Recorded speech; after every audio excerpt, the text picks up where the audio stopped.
Le journaliste Baba Alpha, présenté au tribunal de Niamey ce lundi, est placé sous mandat de dépôt à la prison civile de Saï avec 2 personnes impliquées dans l'affaire d'état faux et usage de faux dans l'établissement de pièces d'état civil.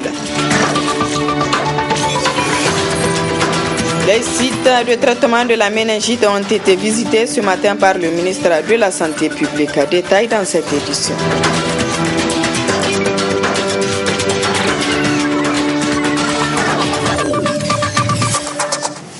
Mesdames, Messieurs, bonsoir, bienvenue à cette grande édition d'information sur la télévision Labari. Après 4 jours dans les locaux de la police judiciaire de Niamey, notre confrère Baba Alpha a été entendu cet après-midi par un juge qui l'a finalement placé sous mandat de dépôt à la prison civile de Saï. Baba Alpha, son père et Omar Sidi passeront leur première nuit en prison. Écoutons à ce sujet la réaction de Maître Moussi Boubacar, avocat de Baba Alpha. Ce que je dois dire, c'est que l'instruction est ouverte. Pour l'instant, nous n'avons pas grand-chose à dire parce que c'est désormais sous le sceau du secret de l'instruction. Je sais simplement qu'ils ont tous été placés sous mandat de dépôt. Et ce qui est quand même un peu grave et choquant, c'est qu'il a été mis sous mandat de dépôt avec un vieillard de 70 ans. C'est tout ce que je peux dire. L'instruction poursuivra son cours. Vous verrez la suite. C'est les mêmes reproches. S'il vous plaît, l'instruction est ouverte. Attendons de voir sereinement ce que ça donnera, la suite donnera. Le ministre de la Santé publique a effectué ce matin une visite sur les sites abritant les personnes atteintes de la méningite. Il s'agit pour le ministre de constater les conditions dans lesquelles ces malades sont pris en charge. Le compte-rendu de Nasser Dantofo et Chebou Guisson. Cette sortie du terrain du ministre de la Santé publique dans le département de Kolo, qui l'a conduit à la case de santé de Kaye, le centre de santé intégré de Liboré, et aussi au district Niamey 5, rentre dans le cadre de suivi de la surveillance épidémiologique, notamment pour le cas spécifique de la méningite, où quelques cas ont été enregistrés qui, fort heureusement, ont été rapidement pris en charge. Là où on a visité, en tout cas, le constat est satisfaisant. Et à partir du moment où nous avons constaté d'abord la disponibilité des médicaments, nous avons constaté le processus de sensibilisation et de la communication impliquant pratiquement toutes les autorités administratives locales, les autorités coutumières, les chefs de quartier, et les agents de santé, en tout cas de façon générale, mais aussi les enseignants et des différentes écoles des villages qu'on a rencontrés. Et on peut dire dans ces villages, les cas admis, en tout cas, reçoivent des soins de façon régulière. Parce que le problème qui se pose avec la méningite, c'est la prise en charge précoce. Quand le malade vient dès le premier signe, 24-48 heures, en tout cas, il n'est plus en danger. Encore au stade d'alerte, le ministre demande d'intensifier la sensibilisation et de faire recours aux centres de santé, au moindre soupçon. Et aux agents de santé qui doivent continuer la sensibilisation et la communication dès les premiers signes. Par exemple, chez un adulte qui présente des maux de tête, une fièvre, des vomissements, ou chez un enfant qui présente un bombement de la fontanelle, qui refuse de téter si c'est un nourrisson qui a allaité, ou qui fait des cris incessants, de l'amener le plus vite possible au niveau du centre de santé. Si cet enfant-là est amené le plus vite possible, facilement on le prend en charge, et on a rappelé la population que la prise en charge est gratuite. Et vraiment, c'est cette disposition qui a été prise depuis, en tout cas, janvier. Donc, vous savez, le plan de riposte a été réactivé depuis janvier. Et pratiquement, au niveau de toutes les cases de santé, au niveau de tous les CSI du pays, les COGEPI ont été réactivés. Et le travail, en tout cas, a commencé. Le plus grand aspect, c'est surtout la sensibilisation. Au ministre de rappeler à la population que toute personne ayant été vaccinée en 2015 et 2016 sont à l'abri de cette maladie pour au moins une durée de 3 ans. Le syndicat des médecins spécialistes du Niger, SMES, observe depuis ce matin une grève de 5 jours avec service minimum sur toute l'étendue du territoire national. Un arrêt de travail pour amener le gouvernement à réparer l'injustice sociale dont ils sont victimes. Le compte-rendu de Nafissa Zakou et Aboubakar Souley. Les médecins spécialistes plus que jamais déterminés à mener le combat pour revendiquer leurs droits. C'est dans cette optique qu'ils observent une grève de 5 jours avec service minimum à compter de ce jour 3 avril 2017. Cette grève, c'est pour rappeler au gouvernement que la revendication posée par les médecins spécialistes il y a 3 ans de cela, eh bien cette revendication est toujours d'actualité. C'est quoi notre revendication? C'est que nous avons demandé au gouvernement la réparation d'une injustice sociale. Vous savez, tout agent de l'État qui part se former, il revient, il est reclassé. Eh bien, nous les médecins, tu pars, tu fais 4 ans, 5 ans de formation, tu reviens, tu ne bénéficies pas de cela, ce qui est anormal, 2 poids, 2 mesures pour les mêmes citoyens. Voilà tout ce qu'on demande depuis plus de 3 ans maintenant, et le gouvernement fait la sourde oreille. C'est cette revendication-là, aussi longtemps qu'elle ne sera pas satisfaite, eh bien, vous ferez face à des grèves récidivantes, à des grèves perlées des médecins spécialistes. Vous savez, la grève, c'est pratiquement la dernière arme du syndicat. Une fois que tu es arrivé à ce stade-là, tu ne peux plus reculer. On va continuer cette grève aussi longtemps qu'il le faudra. Surtout quand on sait que l'incidence financière de ce que nous demandons, c'est assez négligeable.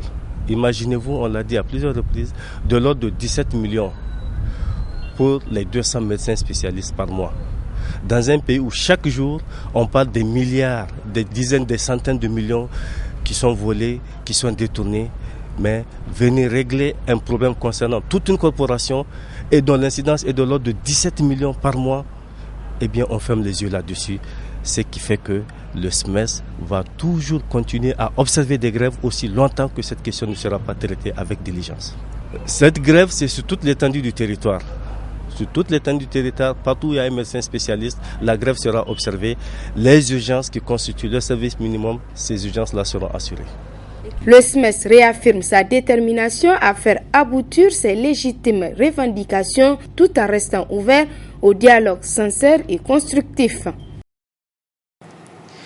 Le comité directeur de l'Union des scolaires nigériens CDUSN a lancé ce matin une suspension des activités académiques de 72 heures pour exiger la satisfaction de ces revendications. Suivez ce reportage.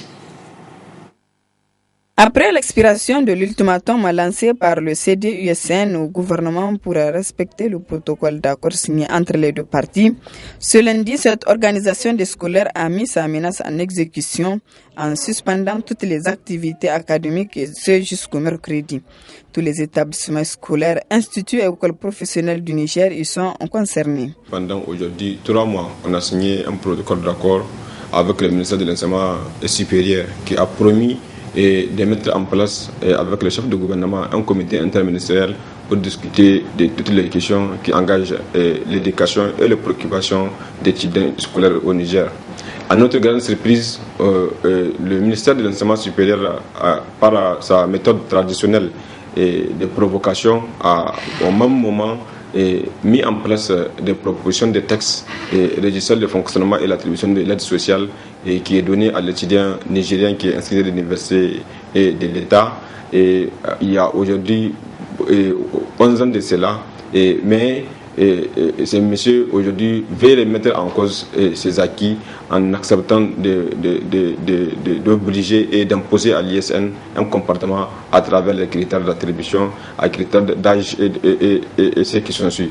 Donc nous avons dit que nous n'acceptons pas, nous rejetons en bloc toutes les conclusions et les textes qu'ils ont proposés et que nous avons interpellé les autorités au plus haut sommet de créer les conditions qu'il faut et que dans les prochains jours, qu'ils puissent solutionner les problèmes de paiement de la bourse, des allocations, des chantiers qui ont été suspendus il y a des années de cela et que nous allons exiger de l'État de créer toutes les conditions et qu'il faut que dans les prochains jours, ils puissent avoir un terrain d'entente avec les syndicats des enseignants qui en grève il y a beaucoup de mois de cela. Le secrétaire général du CDUSN appelle le gouvernement à satisfaire leurs revendications pour la bonne marche de l'école nigérienne. Après l'expiration de ces 3 jours de mouvement, et que l'État soit le seul responsable de tout ce qui adviendra, car notre organisation prendra ses responsabilités pour imposer aux princes qui nous gouvernent et de prendre l'école nigérienne en considération. Et je profite encore pour appeler les parents d'élèves, l'association des religieux. Il ne faut pas qu'il puisse y avoir d'abord la catastrophe pour revenir faire de sa propre paix. C'est l'occasion et que les gens se mettent et qu'ils soutiennent notre organisation pour que l'école puisse, l'enfant du peuple nigérien puisse retrouver le chemin de l'école dans les prochains jours. Le comité directeur de l'Union des scolaires nigériens se dit mobilisé et déterminé à faire aboutir à ces revendications. Le coordonnateur de l'ONG Vikandeni Bere était l'invité du journal télévisé du dimanche. Avec Ali Abdoulaye, il était question de la suspension de son ONG en 2014. Cité dans les propos hier, l'ancien gouverneur de la région de Tillabéri au moment des faits apporte ses précisions en réponse aux propos tenus par le coordonnateur de l'ONG VI. On écoute Djabri Hassimi.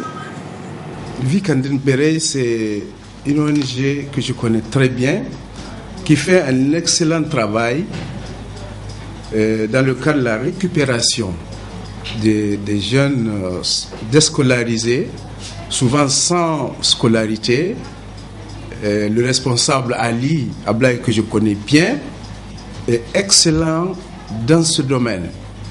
En tant que gouverneur, plusieurs fois, je me déplace pour le soutenir et l'encourager par rapport à ce joli travail de récupération, de formation qu'il fait. Je crois qu'il l'a souligné lui-même.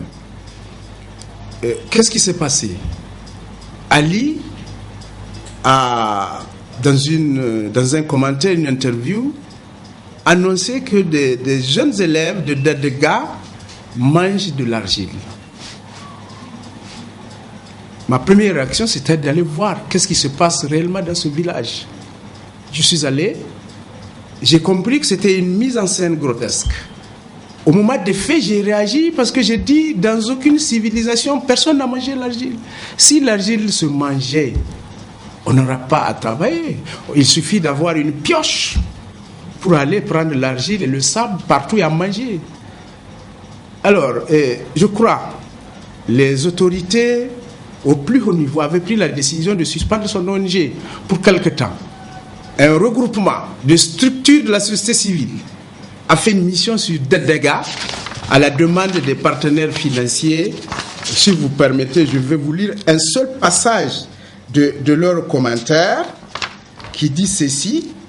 Vie qui intervient dans la commune rurale de Simiri à travers 10 classes passerelles où elle assure la gestion, elle a initié, ce sont leurs termes, une mise en scène dans l'optique de mobiliser peut-être ou d'attirer l'attention des partenaires et des autorités en vue d'obtenir une assistance alimentaire et nutritionnelle d'urgence à l'endroit de ce village où il y a un déficit. Maintenant, la suspension de l'ONG, il peut peut-être la reprise, la négocier avec les autorités compétentes, pas l'ex-gouverneur de Tillabéri, parce que je n'ai aucune autorité pour fermer une ONG ou la réouvrir. Mais en tant que responsable de régional à l'époque, et même si ça se refait, je réagirai de la même manière. C'est vrai, j'ai dissous les classes passerelles, j'ai reversé les enfants dans les écoles classiques, parce qu'il s'agit de l'État du Niger, parce que la solution appropriée, si véritablement il y a une famine dans une localité, les autorités communales, les autorités régionales et même l'autorité nationale doivent apporter les solutions à ces difficultés. Je souhaite une dernière fois que M. Ali taise cet incident pour peut-être aller vers les autorités du ministère de tutelle pour négocier une réouverture de son ONG qui, je le rappelle, faisait un excellent travail. S'il m'entend, il va m'entendre. C'est mon frère. Il n'a qu'à tourner cette page, aller vers les autorités ministérielles qui ont la charge de la tutelle des ONG pour renégocier l'ouverture de son ONG. Dans le cadre des préparatifs du 5e anniversaire du groupe de presse Labari qui aura lieu le samedi 8 avril prochain, une de nos équipes a fait le tour de la capitale pour recueillir l'appréciation des citoyens sur les programmes de la radio et télévision Labari et les préparatifs de cet anniversaire. On les écoute.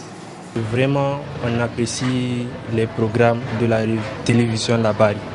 Ce sont des programmes qui enrichissent et qui favorisent surtout ce qui est sur le plan éducation, bien quelque chose de ce genre.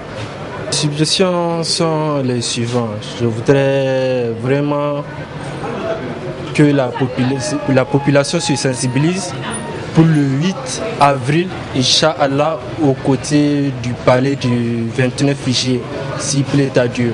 On souhaite massivement que les jeunes, la présence de tous les jeunes. Vraiment, la télévision, mon appréciation sur le programme de la radio-télévision Labari, je ne peux que les apprécier et encourager.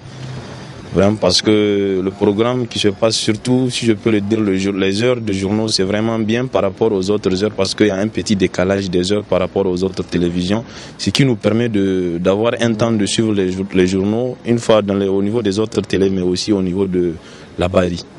Et aussi au niveau de la presse écrite, la traduction des journaux pendant des journaux écrits, c'est aussi très important. J'encourage aussi les activités, mais j'ai aussi des recommandations à faire, si je peux les faire.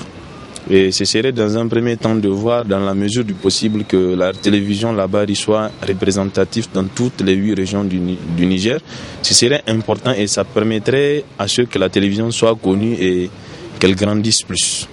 Mais les suggestions qu'on peut faire, c'est d'abord, étant une télévision, et c'est la communication qu'il faut qu'il y ait une communication, il faut que la population de Niamey, dans un premier temps, parce que c'est à Niamey seulement se limite la radio-télévision Labari, qu'elle soit touchée par rapport à la situation, qu'on touche la population et qu'il y ait une activité grandiose. Ce serait aussi, si c'est même possible, qu'il y ait l'ouverture de Labari dans une des régions du Niger. Le programme de la télévision Labari, on le trouve bien. Je regarde la télé, surtout les infos et encore les dessins animés. Je passe toute la journée là-bas à regarder la télévision. Et concernant le programme, je vais juste ajouter quelque chose quoi. Il y a tellement de débats qui se passent à la télévision, mais à part ça, c'est la télé des jeunes quand même. Labari assure. Concernant les préparatifs de l'anniversaire, dans le spot, nous, on n'a pas vu le prix d'avant. On ne sait pas combien l'entrée, on attend. Et aussi, il paraît que les pagnes ne sont pas disponibles d'avant. Donc, on n'a aucune suggestion pour le moment. On attend seulement voir. La radio-télévision Labari, c'est une télévision en tout cas qui est avec la population nigérienne il y a plus de 4 ans. Et si aujourd'hui elle est en train donc de manifester donc un intérêt pour que la population nigérienne apporte donc des appréciations sur sa gestion est aussi bien. C'est capital parce que depuis fort longtemps, elle est la deuxième télévision, en tout cas après Bonferré, en tout cas qui fait le jeu de la population, qui est toujours avec la population et qui défend cette population nigérienne. Et donc du point de vue de cette situation donc de la défense et au-delà aussi donc des aides qu'elle nous apporte dans les points de presse gratuites, dans toutes les prestations quand même vraiment elle nous apporte des aides et nous souhaitons qu'elle continue dans le même sens et nous le souhaitons en tout cas très bon succès et très bon courage aussi. Déclaration hier dimanche du conseil régional de l'UDR Tabat de Dosso dans l'enceinte de la maison de la culture Garbalouga. Cette déclaration est la réponse directe à celle tenue le 25 mars dernier à Niamey par Yacouba Soumana Gao, considéré comme ex-président régional de Dosso. Le compte-rendu de Abdul Razak Hamidou et Ibrahim Abdou. Cette déclaration du conseil régional de l'UDR Tabat de Dosso intervient quelques jours seulement après la tenue d'une autre déclaration à Niamey, le 25 mars dernier, du désormais ex-président régional de Dosso, en la personne de Yacouba Soumana Gao, déclaration au cours de laquelle l'intéressé a parlé au nom du parti et des 6 régions sur 8, dont Dosso, et ainsi remettre en cause des décisions souveraines du parti d'adhérer à l'opposition organisée au sein du Front pour la restauration de la démocratie et de la défense de la République FRDDR. Fustige et condamne les propos mensongers tenue dans une déclaration morbide et oiseuse en date du 25 mars 2017 à Niamey, par des individus à la limite irresponsables, sans aucun respect des textes qui régissent le parti, se targuant d'avoir une légitimité des 6 régions sur 8, dont la région de Dosso, qui leur permettrait de poser au nom du parti la remise en cause de décisions souveraines du parti d'adhérer à l'opposition politique organisée au sein du Front pour la restauration de la démocratie et de la défense de la République, FRDDR. Mais de quelle légitimité s'agit-il? Bien sûr fictive, car ayant fait cas du faux et usage du faux et usurpation de titres dont les acteurs s'exposent à des sanctions prévues par les statuts et règlements intérieurs du parti.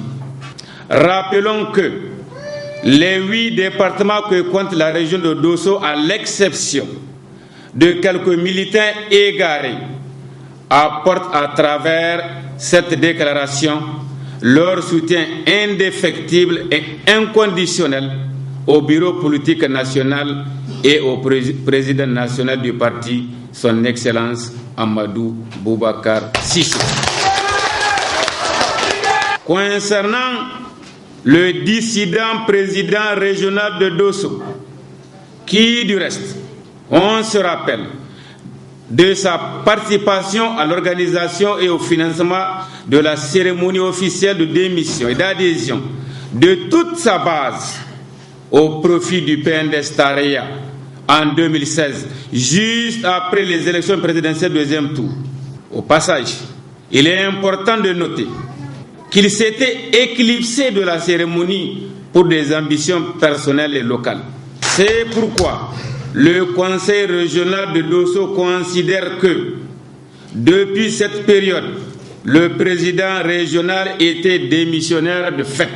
Le Conseil régional de Dosso suspend le président régional Sœur Yakubu Soumana Gao et informe les militantes et militants que toute action qu'il aura posée n'engage que sa personne. En conséquence de tout cela, le Conseil régional de Dosso réuni en ce jour, 2 avril 2017, demande au bureau politique national d'exclure définitivement du parti l'ex-président régional et tous ses acolytes attirés par la danse du ventre, dont liste est annexée à la présente déclaration. Enfin, le Conseil régional a décidé de désigner El Hadji Soumana Yaye, président départemental de Loga, comme président régional intérimaire. Au cours de cette déclaration toujours, le parti a enregistré la venue de plusieurs autres militants de poids, dont entre autres M. Hamani Boubacar, ancien maire de Loga, qui quitte Jamhouria pour l'UDR, ou encore M. Zadana Allah de MNSD à l'UDR. À l'occasion de la célébration de son 20e anniversaire, le club de taekwondo Wankoy de la rive droite a organisé un tournoi de taekwondo. Des équipes dames et messieurs ont compéti dans plusieurs catégories. C'est la cour du CG9 du 5e arrondissement qui a servi de cadre pour cette compétition. Le compte-rendu de Nafissa Zakou et Halidou Bouraima. Les combats et les démonstrations sont au menu du 20e anniversaire du club de taekwondo Wankoy de l'arrondissement communal Niamey 5, commémoré à travers un tournoi de taekwondo. Le public qui est venu massivement a eu droit à des combats impressionnants dans plusieurs catégories dames et messieurs. Des combats qui ont répondu aux attentes du club Wankoy, créé pour promouvoir la pratique de cette discipline sportive, notamment dans le 5e arrondissement. Le club Wankoy a estimé qu'il est plus que nécessaire à ce que nous initions cette compétition qui n'est qu'un avant-goût. Ce n'est que la première édition. Ce qui est sûr que progressivement, chaque année, le 2 avril, nous allons le maintenir comme étant la date de l'anniversaire de ce club Wankoy et que nous allons initier d'autres activités au-delà des jirgis et des poumsés que nous venons de faire et que vous venez de voir actuellement. Wonkwe Club entend aussi innover le taekwondo pour faire marquer cette discipline. On a jugé utile d'initier en permettant à ce que, au-delà des jirgis, qu'il y a encore la compétition en poumsé, c'est-à-dire la compétition en combat imaginaire, où c'est toi seul, tu vas faire ton combat. Ça te permettra d'imaginer dans ta tête des adversaires qui n'existent pas.